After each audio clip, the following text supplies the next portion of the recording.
Hello. I am very excited to say that I have decided on a new little weird series that I'm going to do here. There's no schedule or anything or uploads, but basically I went to a really cool talk yesterday called Scarred for Life, and it was about the history of folk horror. And I do consider myself a folk horror aficionado.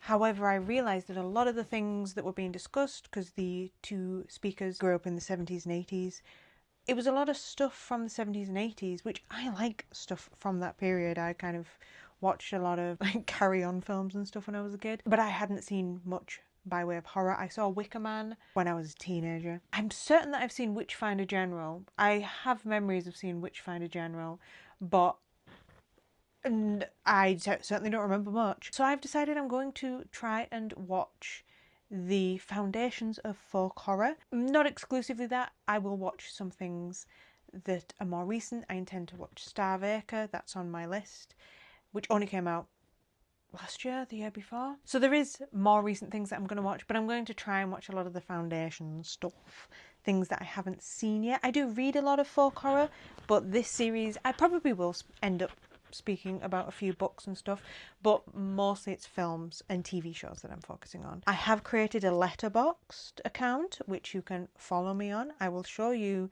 my watch list so far of what I've decided I need to watch. I have actually watched my first film that I'm going to add a review for as my next video, and it was called Pendra's Fell. I will show you my Letterboxd review of that. It is a bit of a I guess a spoiler. These reviews, they will have some spoilers in, but again, the vast majority of the films that I'm talking about are from the 70s, so I'm not going to be spoiling any recent media. Yeah, so I'm looking forward to starting that.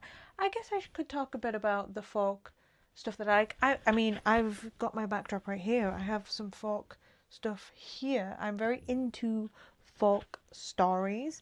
You might know this about me, but I am from England for my sins.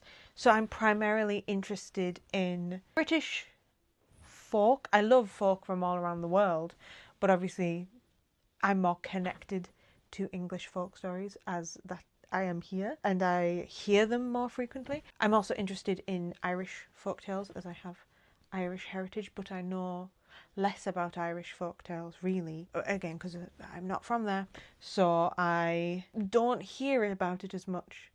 It's not in my constant consciousness, and I eventually would like to branch out into more from around the world. But yeah, that's what I'm focusing on right now. A lot of old weird British horror, and the first one I've watched has been a doozy. It's been pretty good. Oh, I need to not swear.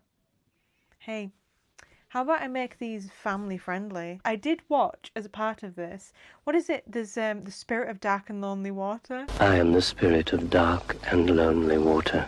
Hey Google, The Spirit of Dark and Lonely Water.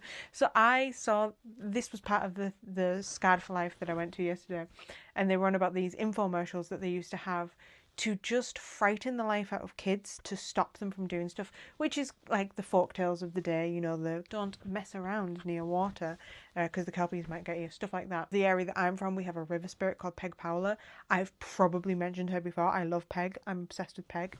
Again, almost certainly to don't mess around in the water. There's a witch in the water and she'll get you. So they were the infomercials of their day. But when TV became a thing, they started playing infomercials to frighten children away from stuff.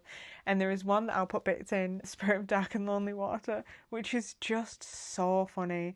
It's so funny. I remember them being way scarier than that though.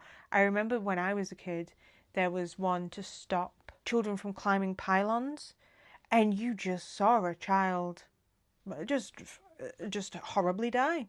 It was like he was collecting a kite or something, and I became really afraid of pylons for a while after that, as if pylons were going to be a huge problem in my life.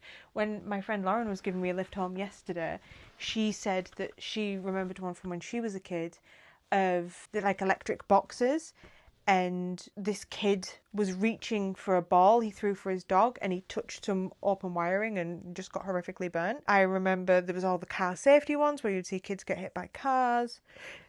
they were talking about, which I haven't watched yet. There was one called, what was it called? It was named after a Native American tribe to teach British kids to not play on farmland. And it was named after a Native American tribe for some reason. I think it was, I'm going to mispronounce, Apache or Apache? Apache, I think it is, isn't it?